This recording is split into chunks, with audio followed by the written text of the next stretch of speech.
Welcome students.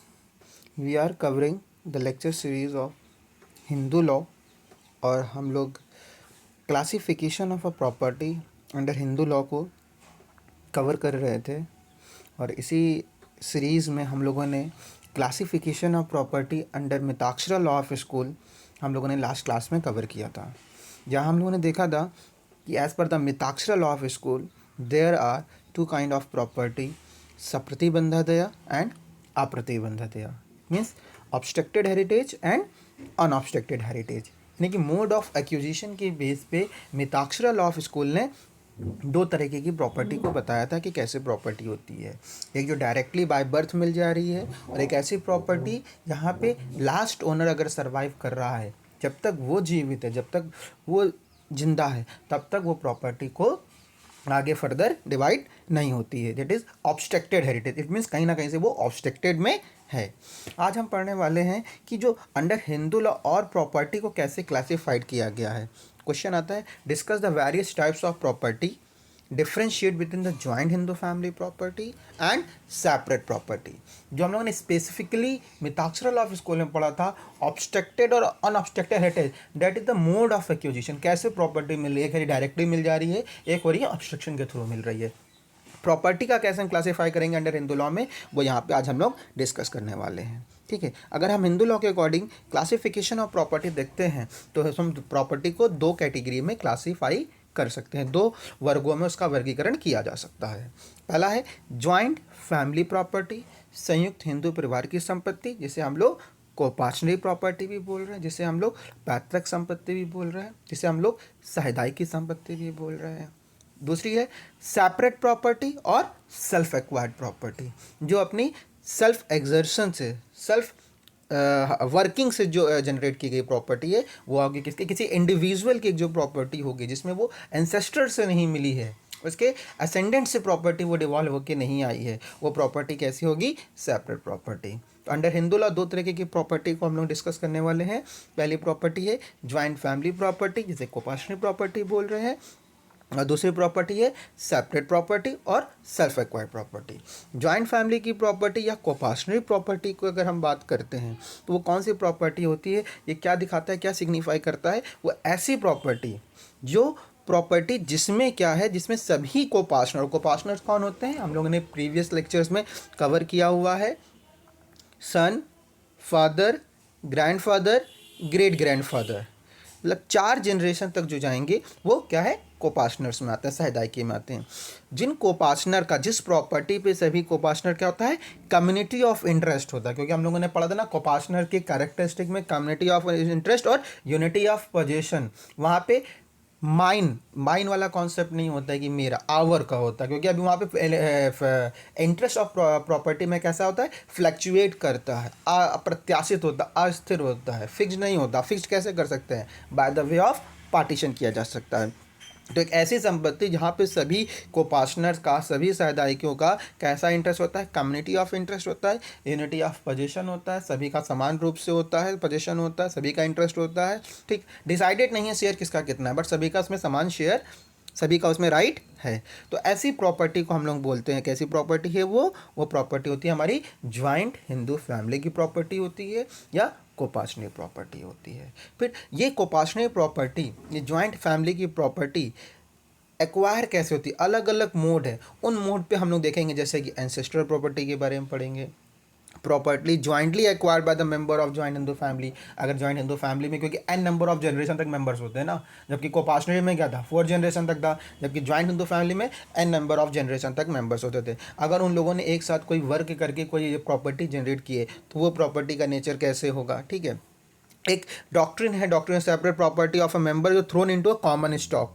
ठीक, common stock में उसको कर दिया गया, उस प्रॉपर्टी का नेचर कैसा होगा। ठीक, प्रॉपर्टी एक्वायर्ड बाय ऑल और any of the coparcener with the aid of the joint family fund. अगर ज्वाइंट फैमिली की प्रॉपर्टी है, अगर उसी की हेल्प से अगर और कोई प्रॉपर्टी जनरेट की गई है, देन वो प्रॉपर्टी ज्वाइंट हिंदू फैमिली की प्रॉपर्टी में आएगा। इन्हीं सबको हम लोग अभी डिटेल में डिस्कस करने वाले हैं। तो अभी तक हम लोगों ने देखा है कि classification of property under Hindu law की हम बात करते हैं तो दो तरीके की प्रॉपर्टी होती है। पहली प्रॉपर्टी होती है ज्वाइंट फैमिली प्रॉपर्टी, कोपाशनरी प्रॉपर्टी, जिसे हम लोग बोल रहे हैं पैतृक संपत्ति, सहदाई की संपत्ति या संयुक्त हिंदू परिवार की संपत्ति बोल रहे हैं। दूसरी आपकी है सेपरेट प्रॉपर्टी और self acquired property. Joint family property कौन सी प्रॉपर्टी होती है? ऐसी संपत्ति, ऐसी प्रॉपर्टी जहाँ पे सभी को पार्टनर का कम्युनिटी ऑफ इंटरेस्ट होता है, यूनिटी ऑफ पोजीशन होता है। ऐसी प्रॉपर्टी को हम लोग ज्वाइंट फैमिली की प्रॉपर्टी बोलेंगे। और ऐसी प्रॉपर्टी का एक्वायर कैसे होगा, क्या क्या चीज़ इसके अंदर आएंगी? उसमें पहली प्रॉपर्टी आती है ancestor property, property jointly acquired by the members of the joint family, और separate property of the member thrown in a common stock, जिसे ब्लेंडेड, डॉक्ट्रिन ऑफ ब्लेंडेड बोलते हैं। ठीक है। फिर है प्रॉपर्टी एक्वायर्ड बाय ऑल और any of the copartner with the aid of joint family funds. अभी इन सबको हम लोग एक एक करके डिटेल में देखेंगे। बट हम कैरेक्टरिस्टिक ऑफ बात करते हैं ज्वाइंट फैमिली प्रॉपर्टी की, कि अगर कोई, जैसे कि ज्वाइंट फैमिली का स्टेटस कैसा होता है, एक दूसरे से जुड़ा होता है, सेवरेंस होता है, ज्वाइंटनेस होता है ना, प्रिजम्पशन होता है कि फैमिली, हिंदू फैमिली कैसे ज्वाइंट है, बट उसको स्टेटस सेवर कैसे होगा? Bye the way of partition. तो क्वेश्चन होता है, क्या ज्वाइंट फैमिली प्रॉपर्टी का जो नेचर होता है वह सिवरेंस ऑफ स्टेटस के साथ चेंज हो जाता है? यानी कि अगर कोई ज्वाइंट फैमिली का मेंबर पार्टीशन क्लेम करके अलग हो जाए तो क्या उस प्रॉपर्टी का नेचर अलग हो जाएगा? जो प्रॉपर्टी पार्टीशन के बाद किसी इंडिविजुअल को मिलेगी, क्या वो उसकी, अब उस प्रॉपर्टी का नेचर सेपरेट प्रॉपर्टी का ही रहेगा? इसको हम लोग एक डायग्राम से समझने की कोशिश करते हैं। लेट्स सपोज ये हमारा क्या है, एक कोपार्टनर्स है जिसके 2 सन है, बी एंड सी। ए क्या होना है? फादर, बी और सी क्या है? उसके सन है। तीनों को पार्टनर है। अगर यहाँ पे पार्टीशन, अभी सबका क्या शेयर है? यूनिटी ऑफ पोजीशन है, ज्वाइंट फैमिली की प्रॉपर्टी है, एंसेस्टर प्रॉपर्टी है, कोई दिक्कत नहीं। But if there is a partition होता है तो सभी को क्या मिलेगा? अलग अलग शेयर मिल जाएगा। 1/3 इसको मिल जाएगा फादर को, 1/3 बी को मिल जाएगा और 1/3 सी को मिल जाएगा। अब ये 1/3 जो फादर को मिला, ये इसके लिए सेपरेट प्रॉपर्टी, ये 1/3 बी को मिला, इसके लिए सेपरेट प्रॉपर्टी, ये 1/3 सी को मिला, इसके लिए सेपरेट प्रॉपर्टी। बट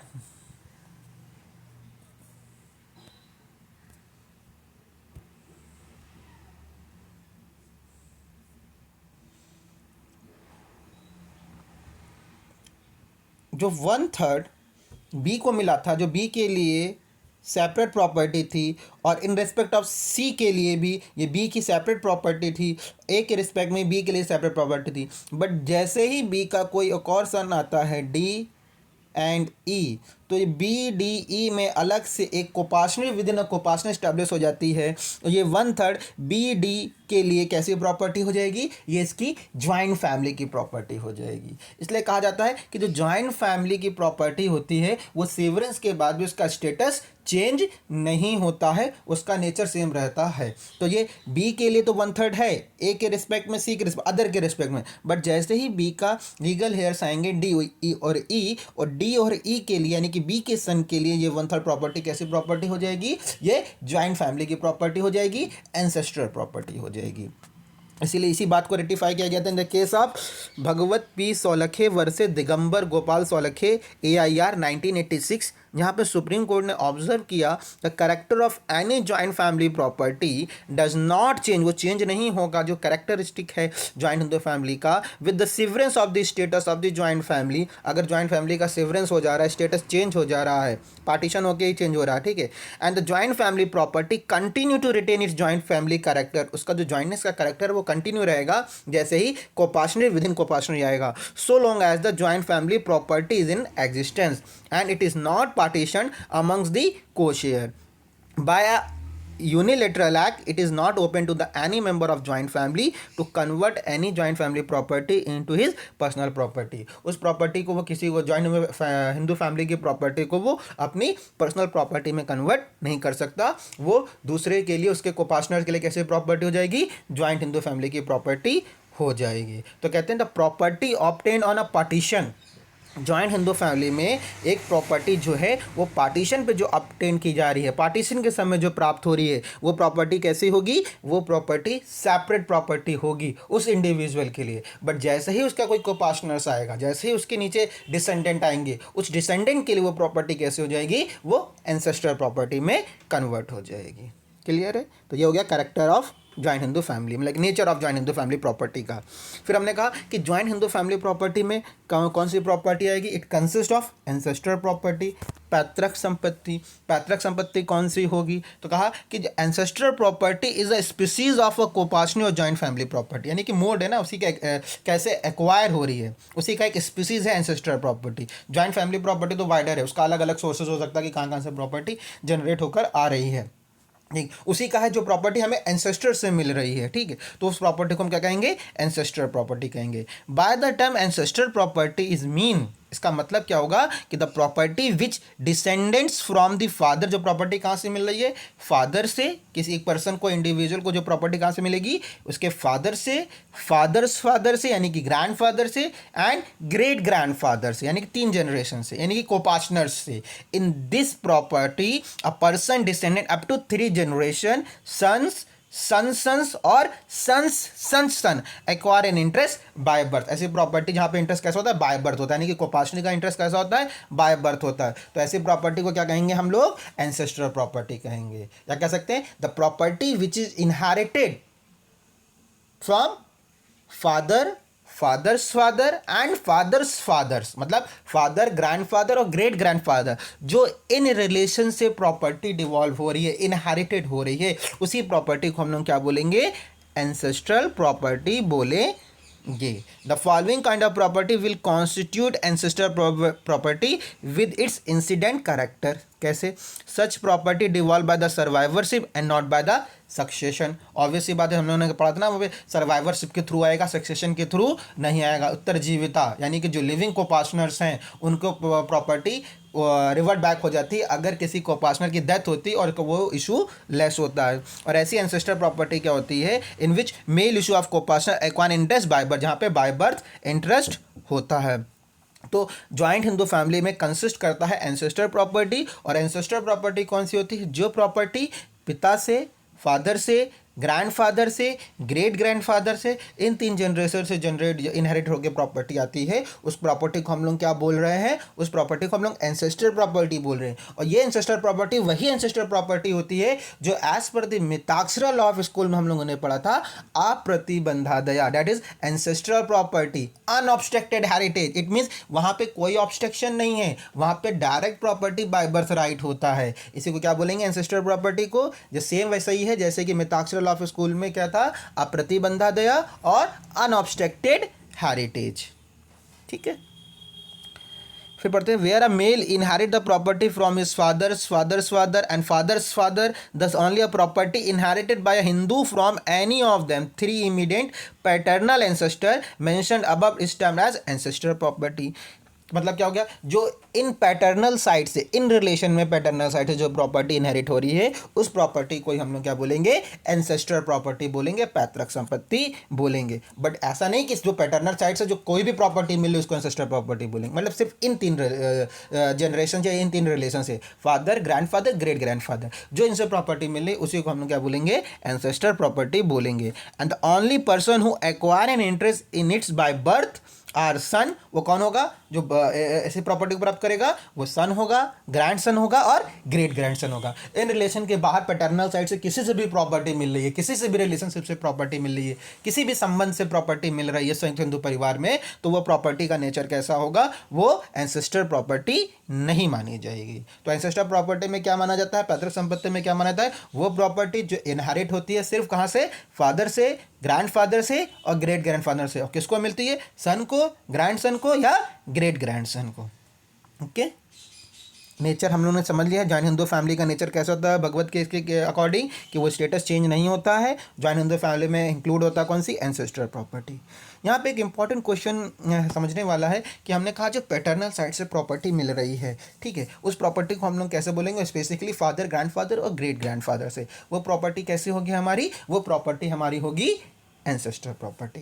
क्वेश्चन आता है क्या जो प्रॉपर्टी इनहेरिट हो रही है फ्रॉम द मैटरनल ग्रैंडफादर और maternal grand mother, maternal side से प्रॉपर्टी जो डिवॉल्व हो रही है, इनहेरिट हो रही है, क्या वो प्रॉपर्टी ज्वाइंट हिंदू फैमिली की प्रॉपर्टी है? वो क्या उसे एंसेस्टर प्रॉपर्टी बोलेंगे कि सेपरेट प्रॉपर्टी बोलेंगे? स्टार्टिंग में देयर इज कोई डिस्टिंक्शन नहीं था जब डेवलपमेंट चल रहा था, ठीक है। तो कहा कि जो प्रॉपर्टी इनहेरिटेड होगी फ्रॉम द पैटर्नल अंकल या मैटरनल अंकल, दोनों बोथ आर सेम, बट इसका स्टेटस क्लियर कर दिया गया in the case of Mohammad Hussain versus Keshav. Privy Council ने कहा, it was held by the Privy Council, कि जब कोई एक हिंदू इनहेरिट कर रहा है property from his maternal grandfather या मैटरनल ग्रैंड मदर, उसका जो सन होगा does not acquire interest in it by birth, it means survivorship वहाँ पे नहीं होगा। इट मीन्स वहाँ पे क्या नहीं होगा, वहाँ पे सर्वाइवरशिप एग्जिस्टेंस में नहीं आएगा। तो केस का इंपॉर्टेंट केस है Mohammad Hussain versus Keshav, Mohammad Hussain versus Keshav 1937। Privy Council ने हेल्ड किया that when a Hindu inherit the property from his maternal grandfather, his son does not acquire in interest by birth, it means वो ancestor property नहीं होगी। तो उसको क्या कहा गया, कोई भी प्रॉपर्टी इनहेरिट की गई है by the person from his maternal grandfather और maternal grand mother, it is not a ancestral property, it is a separate property. अगर दोनों पॉइंट्स को हम लोग समझे कि एंसेस्ट्रल प्रॉपर्टी कौन सी प्रॉपर्टी होगी, एंसेस्ट्रल प्रॉपर्टी सिर्फ वो प्रॉपर्टी होगी जो पैटर्नल साइड से किस रिलेशन से मिल रही है, फादर से, ग्रैंडफादर से एंड ग्रेट ग्रैंडफादर से प्रॉपर्टी मिल रही है। वो प्रॉपर्टी कौन सी होगी, एंसेस्टर प्रॉपर्टी होगी, जिसे हम लोग क्या बोलेंगे, अप्रतिबंधादया, जैसा हमने ताक्षर लाभ स्कूल में पढ़ा था, जैसे अनऑब्स्ट्रक्टेड हेरिटेज बोलेंगे। वेयर एज जो मैटरनल ग्रैंडफादर और मैटरनल ग्रैंड मदर से प्रॉपर्टी मिल रही है वो एंसेस्टर प्रॉपर्टी नहीं है, उसे हम कौन सी प्रॉपर्टी बोलेंगे, वो सेपरेट प्रॉपर्टी होगी उस इंडिविजुअल की जिसे मिलेगी, और उस प्रॉपर्टी को हम कह सकते हैं that is a obstructed heritage, साप्रतिबंधादया। क्लियर है? ठीक, अब हम लोग आगे बढ़ते हैं। पता है property jointly acquire bye the member of the joint family, जहाँ पे ज्वाइंट फैमिली के मेंबर हैं उन्होंने क्या किया है, ज्वाइंटली प्रॉपर्टी को एक्वायर किया हुआ है। Where a property has been acquired by the member of joint Hindu family. अब ज्वाइंट हिंदू फैमिली के मेंबर कौन हो सकते हैं, up to n number of generation तक जाता है मेंबर, हम लोग देख चुके हैं, ठीक है। Common ancestor including their male descendant and unmarried daughter, their wives और विडो, ये हम लोगों ने डेफिनेशन पढ़ा था composition of joint Hindu family में, ठीक है। तो कह रहा है where a property has been acquired by the member of a joint Hindu family by their joint labour, उन्होंने अपने ज्वाइंट लेबर के साथ कोई काम करके, कोई वर्क करके उस प्रॉपर्टी को जनरेट किया है, whether in a business, profession और vocation with aid of joint family property, ठीक।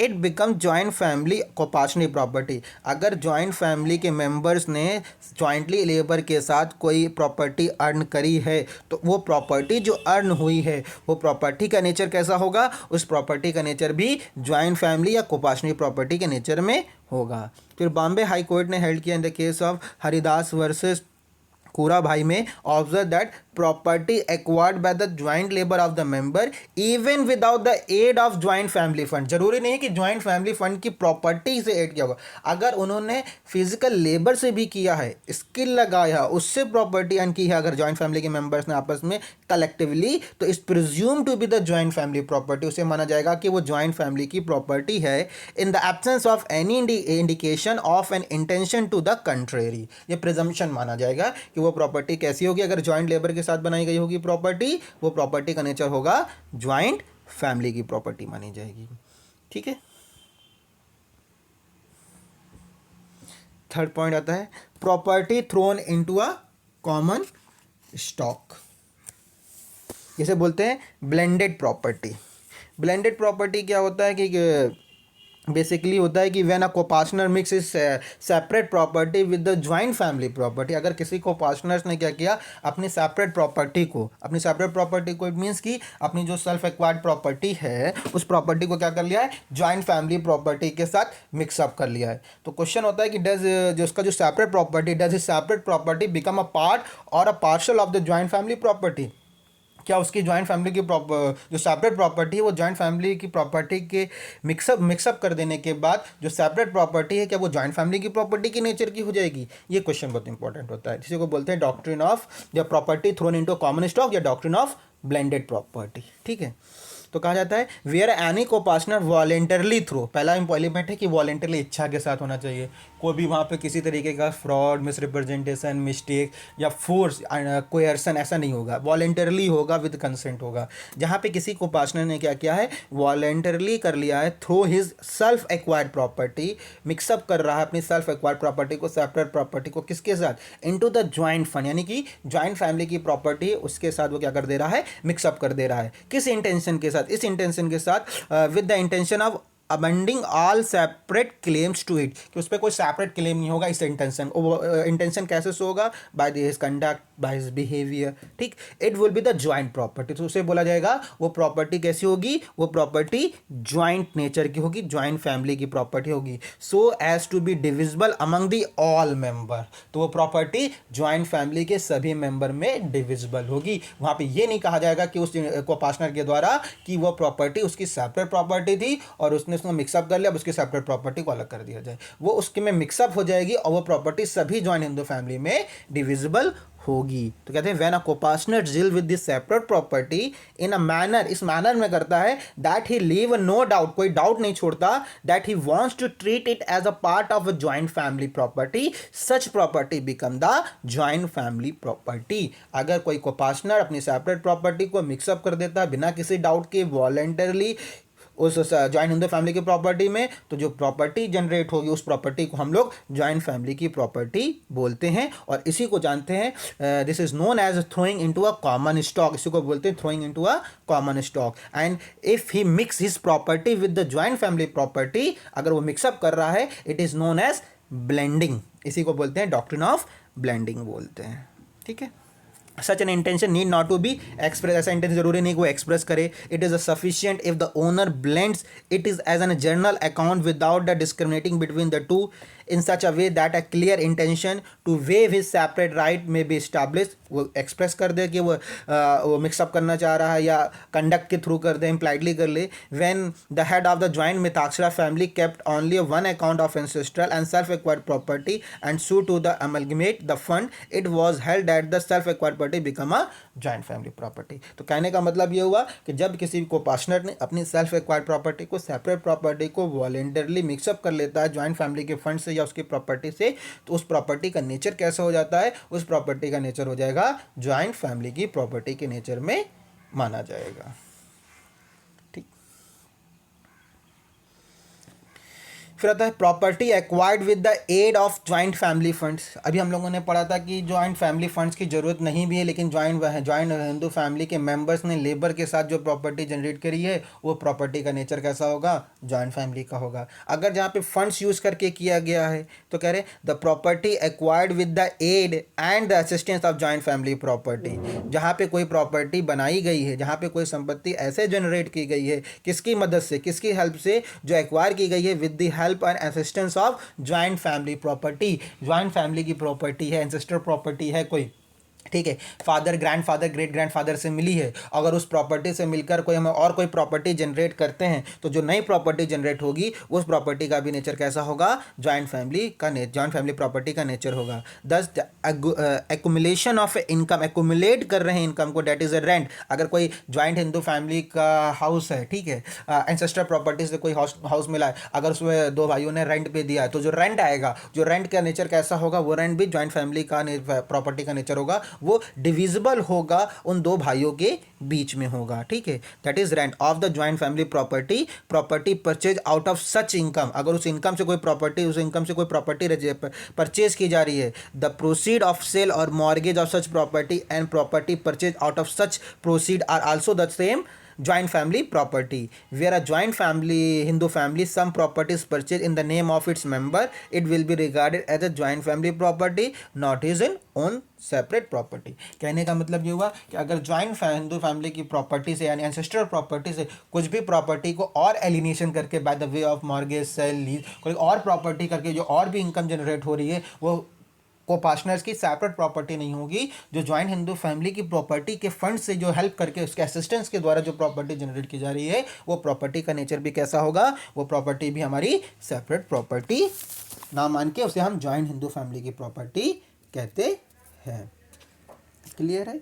तो हम लोगों ने क्या समझा कि under the Hindu law there are two kind of property, joint family property and the coparcenary property. और नेचर कैसा होगा जॉइंट हिंदू फैमिली प्रॉपर्टी का? वो नेचर वो सिवरेंस ऑफ स्टेटस के साथ, इट मीन्स कि जॉइंट हिंदू फैमिली का जो अगर पार्टीशन भी हो जाता तो प्रॉपर्टी का नेचर चेंज नहीं होगा। जिस इंडिविजुअल को पार्टीशन के टाइम पर जो प्रॉपर्टी मिलेगी वो उसकी सेपरेट प्रॉपर्टी होगी, बट जैसे ही उसकी कोपार्शनरी एग्जिस्ट करेगी वो same property joint Hindu family की प्रॉपर्टी में कन्वर्ट हो जाएगी। ठीक, फिर जॉइंट हिंदू फैमिली में कौन कौन सी प्रॉपर्टी कंसिस्ट करेगी? हम लोगों ने पढ़ा एंसेस्टर प्रॉपर्टी, सभी पैटर्नल साइड से प्रॉपर्टी मिलने वाली एंसेस्टर प्रॉपर्टी नहीं होगी। मैटरनल ग्रैंडफादर, मैटरनल ग्रैंडमदर से जो प्रॉपर्टी मिलेगी that is an obstructed heritage मिलेगा, जैसे हम लोग बोलेंगे साप्रतिबंधा दया।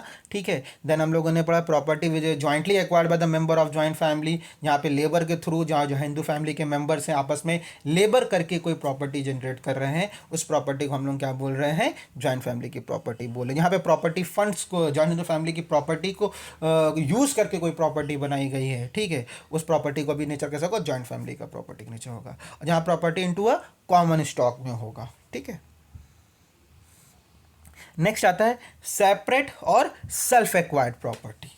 सेपरेट और सेल्फ एक्वायर्ड प्रॉपर्टी मतलब जो हम लोगों ने पढ़ा जॉइंट हिंदू फैमिली प्रॉपर्टी अलग होगी, अब सेपरेट और सेल्फ एक्वायर्ड प्रॉपर्टी जैसे नाम से क्लियर है, जो इंडिविजुअल ने कैसे जो कोपार्टनर ने कैसे प्रॉपर्टी जनरेट करी होगी, अर्न कैसे करी होगी, बाय सेल्फ अर्निंग से की होगी, अपनी मेहनत से करी होगी, उसमें जॉइंट फैमिली प्रॉपर्टी का कोई भी रोल नहीं रहा होगा। The property which is not joint is called separate. जो जॉइंट नहीं है, जिसमें सभी का कॉमन यूनिटी ऑफ पोजीशन नहीं है, जिसमें कॉमन यूनिटी ऑफ इंटरेस्ट नहीं है, वो जिस कोपार्टनर्स ने अपनी सेल्फ अर्निंग से, अपनी सेल्फ वर्किंग से जो अर्न करी है, जनरेट करी है, सिर्फ उसका इंडिविजुअल राइट है, वहाँ पे ज्वाइंट नहीं है, वहाँ सेपरेट है, वो सेल्फ एक्वायर्ड प्रॉपर्टी में आएगी। The word separate suggest that the family was formally joint but has now become separate. पहले ज्वाइंट थी लेकिन उसका सेपरेट स्टेटस है।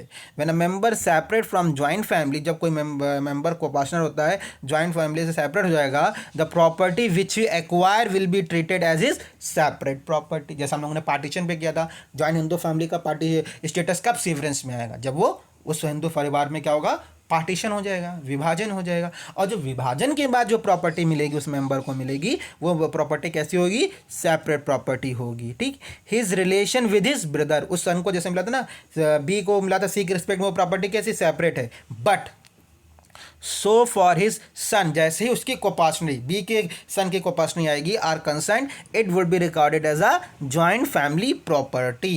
ठीक, जो एग्जाम्पल हम लोगों ने जो अलग पढ़ा था कि ए है, ए के लड़के हैं, बी और सी सेपरेट होकर 1/3 बी को मिली, अगर बी के भी चाइल्ड आगे डी और ई, तो डी और ई के लिए ये 1/3 कैसी होगी? ज्वाइंट फैमिली प्रॉपर्टी हो जाएगी। बट बी के लिए कैसी प्रॉपर्टी है ये, और इन कंटेक्स्ट ऑफ सी और ए वो कैसी प्रॉपर्टी होगी? वो होगी सेपरेट प्रॉपर्टी होगी। यही बात रखी गई यहाँ पे, would be regarded as a joint family property. The term self acquisition signifies that the property has devolve upon him in such a manner as nobody except himself has any interest in it. It means self acquisition मतलब वो property कैसे मिली है, उसको जिस पे उसका सिर्फ उसी का राइट है, इस मैनर से मिली, उस पर कोई और कोई क्लेम नहीं कर सकता है। ठीक, the property acquired by a Hindu in any of the following way in is his self acquired और separate property even though he may be member of a joint Hindu family. वो जॉइंट हिंदू फैमिली का member है, ठीक है, but अगर उसने अगर इन तरीक़ों से अगर वो प्रॉपर्टी भी मिली हो से, तो उसकी प्रॉपर्टी कैसी मानी जाएगी? सेल्फ एक्वायर्ड प्रॉपर्टी मानी जाएगी, सेपरेट प्रॉपर्टी मानी जाएगी। पहला कौन सा है? The property acquired by a Hindu by his own exertion would be his separate property as it is not the result of any joint labor with the other member of the joint family, provided it is obtained without determinant to joint family property। अगर किसी joint Hindu family में किसी member ने कोई property अपने self exertion से earn करी है, जिसमें उसने ज्वाइंट हिंदू फैमिली के ना ही मेंबर्स की हेल्प ली है, ना ही ज्वाइंट हिंदू फैमिली के प्रॉपर्टी की हेल्प ली है, तो वैसी प्रॉपर्टी उस मेंबर के लिए कैसी प्रॉपर्टी है? वो उस प्रॉपर्टी उस मेंबर के लिए वो सेपरेट प्रॉपर्टी है, सेल्फ एक्वायर्ड प्रॉपर्टी है। ठीक, फिर क्या है? Property inherited by a Hindu from any person other than his father grandfather, great grandfather would be his separate property, जो हम लोगों ने पढ़ा। एंसेस्टर प्रॉपर्टी किसे कह रहे थे, जो सिर्फ उन तीन रिलेशन से आ रही है, जो फादर, ग्रैंडफादर और ग्रेट ग्रैंडफादर से किसको मिल रही है, सन, ग्रैंडसन और ग्रेट ग्रैंडसन को, सिर्फ उसको ही हम एंसेस्टर प्रॉपर्टी बोलेंगे। इसके अलावा किसी भी रिलेशन से प्रॉपर्टी मिल रही है किसी को, जिस पर्सन को प्रॉपर्टी मिलेगी वो उसके लिए कैसी प्रॉपर्टी होगी, सेपरेट प्रॉपर्टी होगी। Okay, then third point, any property obtained by a Hindu as his share of partition of a joint Hindu family, provided he has no male issue, shall be treated his separate property. Where a Hindu makes some acquisition after partition with the help of his share in a joint Hindu family, that property should be regarded as separate property. वही कहने का मतलब है, जो partition के time पे जो property मिल रही है वो प्रॉपर्टी कैसे होगी, अगर कोई मेल इशू नहीं है उसका तो वो प्रॉपर्टी उसकी सेपरेट प्रॉपर्टी में आ जाएगा। फिर आ रहा है, any property devolving on a sole surviving copartner provided there is a no widow in existent who has power to adopt और has a child in her womb will be regarded his separate property. जैसे कि हम लोगों ने कोपास्टरी पढ़ी थी, 4 generation तो कोपास्टरी आ रही थी, अगर हर कोपास्टरी में सिर्फ लास्ट सर्वाइविंग कोपास्टरी बचा और कोई वहाँ पे विडो नहीं है, क्योंकि विडो के पास एक ऑप्शन होगा कि वो किसी चाइल्ड को अडॉप्ट कर सकती है, ठीक है। तो यहाँ पे सिर्फ एक लास्ट सर्वाइविंग कोपास्टनर बचा, ठीक, और कोई विडो नहीं है, तो जो लास्ट सर्वाइविंग कोपास्टनर के पास जो प्रॉपर्टी होगी वो प्रॉपर्टी वो उसकी सेपरेट प्रॉपर्टी में कन्वर्ट हो जाएगी, ना कि जॉइंट हिंदू फैमिली की प्रॉपर्टी। क्योंकि जॉइंट हिंदू फैमिली के लिए हमने देखा भी था ना कि नीचे और मेंबर्स भी होने चाहिए, वहाँ पे सिर्फ सोल सर्वाइविंग कोपास्टनर बचा हुआ है। Property obtained by a Hindu by a gift or a will, unless made by his father's father or father's fathers for the benefit of the family and not exclusively for himself, would be his separate property। ठीक है, यहाँ पे कहा गया कि अगर कोई gift दे रहे, गिफ्ट में क्या होता है, गिफ्ट में तो ट्रांसफर, ओनरशिप ट्रांसफर होती है ना, तो अगर कोई गिफ्ट किसी को दिया जा रहा है, गिफ्ट के थ्रू कोई प्रॉपर्टी किसी को ऑब्टेन हुई है, वो प्रॉपर्टी कैसी प्रॉपर्टी होगी, वो सेपरेट प्रॉपर्टी होगी। अनलेस यहाँ पे कंडीशन रखी गई कि फादर या ग्रैंडफादर या ग्रेट ग्रैंडफादर ने कोई गिफ्ट दिया तो उस प्रॉपर्टी को लेकर कैसे माना जाएगा। तो वहाँ पे हम लोग देखते हैं high courts, various high court का जजमेंट है, वहाँ पे इंटेंशन ऑफ द डोनर, जो देने वाला गिफ्ट देने वाला है डोनी को, वहाँ पे इंटेंशन देखी जाती है कि डोनी को किस इंटेंशन से वो गिफ्ट दिया जा रहा है, whether for the purpose of maintaining the other member of the joint family members और नॉट, और इट इज़ अ सेपरेट, कि इस इंटेंशन दिया जा रहा है कि सेपरेट किसी जो डोनी को खिले उसके लिए ही यूज़फुल हो। तो वहाँ पे हम लोग जब फादर, ग्रैंडफादर, ग्रेट ग्रैंडफादर के रेफरेंस में गिफ्ट देखते हैं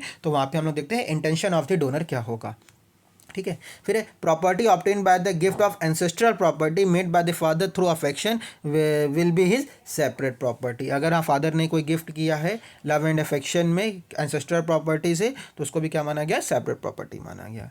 property obtain by Hindu by grant from the government shall be regarded as separate property. अगर गवर्नमेंट जो ग्रांट्स होते हैं गवर्नमेंट के थ्रू जो प्रॉपर्टी मिलती गवर्नमेंट उसमें थे, एक प्रॉपर्टी चाहे वो मूवेबल हो चाहे वो इमूवेबल हो, जो को-पार्टनर्स को मिली है गवर्नमेंट के थ्रू मिली है, तो वो कॉन्स्टिट्यूट करती है सेपरेट प्रॉपर्टी। जिसको मिली उस इंडिविजुअल के लिए वो कैसी प्रॉपर्टी, सेपरेट की प्रॉपर्टी, उसकी लीगल हेयर्स को नहीं मिली है। ग्रांटी को जो प्रॉपर्टी मिली है वो कैसी प्रॉपर्टी होगी, सेपरेट प्रॉपर्टी होगी, unless it has been specially given to him as a joint family property. जब तक गवर्नमेंट के थ्रू वो ऐसे प्रॉपर्टी ना मिली हो, as a joint family property ना मिली हो, वो क्या जिस ग्रांटी को मिलेगी गवर्नमेंट के थ्रू, जैसे अलग अलग बहुत सारी गवर्नमेंट स्कीम्स के थ्रू प्रॉपर्टी मिलती है, ठीक है, तो वो कैसी प्रॉपर्टी में आएगा, वो प्रॉपर्टी में आएगा उसकी सेपरेट प्रॉपर्टी में कन्वर्ट हो जाएगा।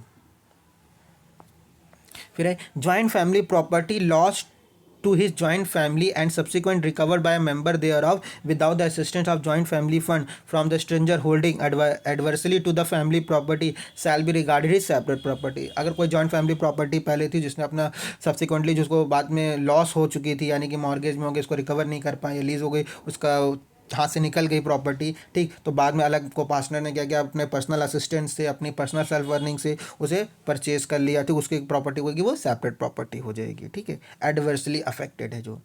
फिर आता है गेन्स ऑफ लर्निंग। एक गेन्स ऑफ लर्निंग एक्ट था कि पहले हुआ कि अगर कोई income earn by the member of joint family substantially by means of his education specialization. अगर जॉइंट हिंदू फैमिली का कोई मेंबर है, उसने प्रॉपर्टी और इनकम जनरेट करी है किसके द्वारा, अपनी एजुकेशन के द्वारा, स्पेशलाइजेशन के द्वारा, एक्सपर्टीज़ के द्वारा, ठीक है, और स्पेशल इंटेलिजेंस के द्वारा, स्किल के द्वारा, would be regarded his separate property. पहले ये चीज़ें नहीं थी। गेम्स ऑफ लर्निंग एक्ट आया 1937 के था, उसके पहले ये नहीं था। अगर कोई इससे भी जनरेट होती थी प्रॉपर्टी, ठीक है, तो उस प्रॉपर्टी को पहले जॉइंट हिंदू फैमिली की ही प्रॉपर्टी माना जाता था। But after this enactment games of learning act के बाद से क्या हुआ, इस एक्ट के आने के बाद जो भी इनकम जनरेट हो रही है बाय द एजुकेशन और स्किल, वो प्रॉपर्टी वो कैसी होगी, जो सैलरी होगी वो और जो इनकम आ रही है वो प्रॉपर्टी का नेचर होगा कैसा, वो सेपरेट प्रॉपर्टी के नेचर में आएगा। इस तरीके से हम लोग देखते हैं कि जॉइंट हिंदू फैमिली में दो तरीके की प्रॉपर्टी हम लोगों ने कवर किया। एक है इंसिस्टर property, joint Hindu family property, और